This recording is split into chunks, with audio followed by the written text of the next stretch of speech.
The polls, we've started to open up a bit of a lead, but it's all predicated upon our people all turning out. And I want to tell you a story just to get you real focused, all right? It's a true story. Ray Mabus. Anybody know who Ray Mabus is? Secretary of the Navy under President Obama today. He served one great progressive term as governor of Mississippi. 1 week before the election, he was 15 points up. And then the people, his friends, didn't turn out to vote because they thought it was all done, and he ended up losing and being a one-term governor. We're at a critical juncture. Our entire economy, nationally, even internationally, is changing. There are going to be states that win and going to be states that lose. The states that win will be the states that are able to forge the precious consensus that your representatives, like Nancy King, like Carol Resnick, like Rob Garagiola, and others, Kathleen DeMay, have been able to forge to make the tough decisions necessary so that while other states are putting teachers in unemployment lines, we're putting Maryland at the top of the ranking in terms of the quality of our public education. Decades past, we're talked about as California's decade. Their higher education was considered the best in the nation. California jacked up college tuition, I think 32% from one year to another.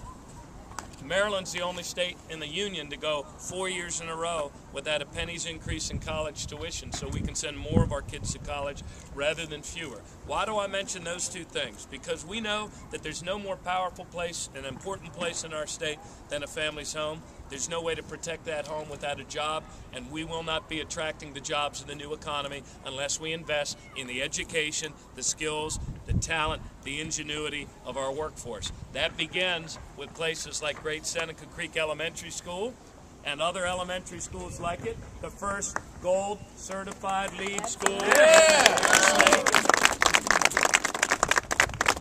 And that's why, in the toughest of times, we actually invest more in education, not less. We invest in making college more affordable rather than more expensive. It's why we increased the biotechnology tax credit. It's why we extended the R&D tax credit. It's why we are advancing things like Invest Maryland to make more venture capital available for the startups, because as we make this turn into the new economy, we want these next 2 decades to be Maryland's decades. There is no other state that sits where we sit geographically and as we sit with regard to the skills, the talents, the educational assets that we've protected through this downturn. And so I'm excited about the future. We have had the best year of new job creation that we've had in any year since the year 2000. It is a rate of job creation that is 3 times the national rate of job creation, and we need to keep doing that every month in order to not only regain what we've lost in this miserable, hard recession, but more importantly, to give our kids a better future. Together, we've driven violent crime down to its lowest level since 1975 because we move forward, not back.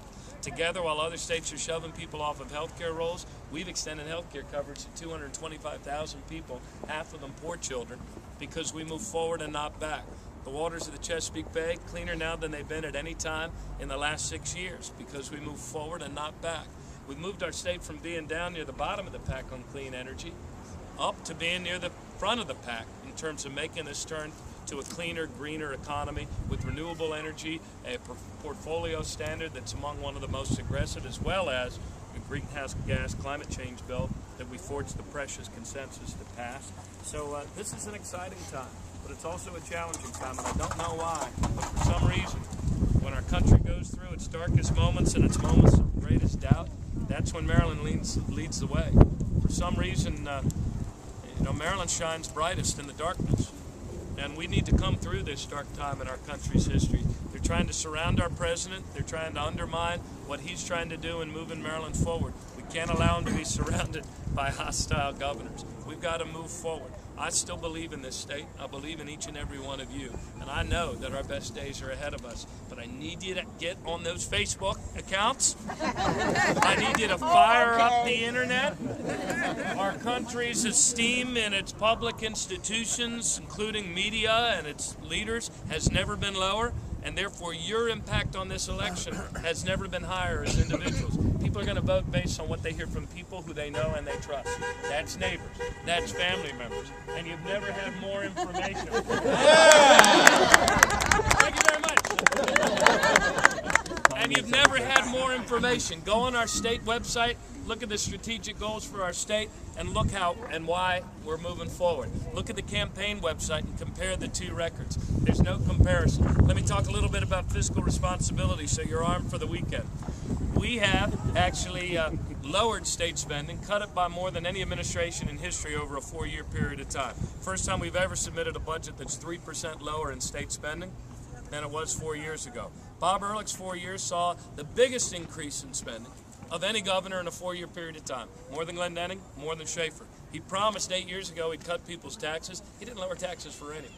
Say what you will about our decision to raise the 42nd lowest sales tax in the country, but we offset that by lowering the income tax for 85% of Marylanders. So at the end of the day, 41% of us, even with the sales tax, ended up paying less.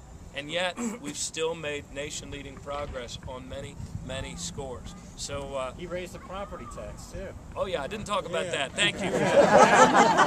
Thank you for my teleprompter. Let me talk about. Not only did he not cut taxes for any group of people, he was the only governor since 1982 to raise the property tax. He raised 30 different tolls and fees. He imposed new tax in the flush tax, and he actually jacked up college tuition by 40%.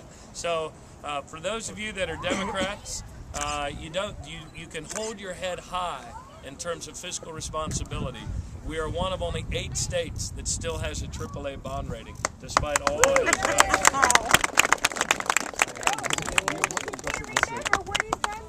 Yeah, well, that's why we had to remind him. Selective amnesia. And in easier times, he actually cut school construction below what Paris Glendening had been doing. We've increased school construction, more than 70% increase for Montgomery County schools in school construction over these last 4 years. So Ehrlich has said, the former governor, and I love saying that, the former governor has said that his battleground's going to be the northern part of Montgomery County. Man, this is where he thinks he's coming in. I don't think he's coming in here. I think the people of Montgomery County are smart. I think they actually read. I think they actually understand and follow what's going on in their county government, their city government, their state government, as well as their national government. And they also know and are being reminded of what the former governor did not do when he was in before. And also, more than other places in our state possibly, you've seen the transformation into this new economy up the 270 corridor. There's some places in our state that have yet to see that new economy coming. It's a harder sell in those places. But look, I know in Gaithersburg, in Germantown, and North County that the people of this area want to move forward and not back. And I really appreciate your work over these next 4 days. Yeah.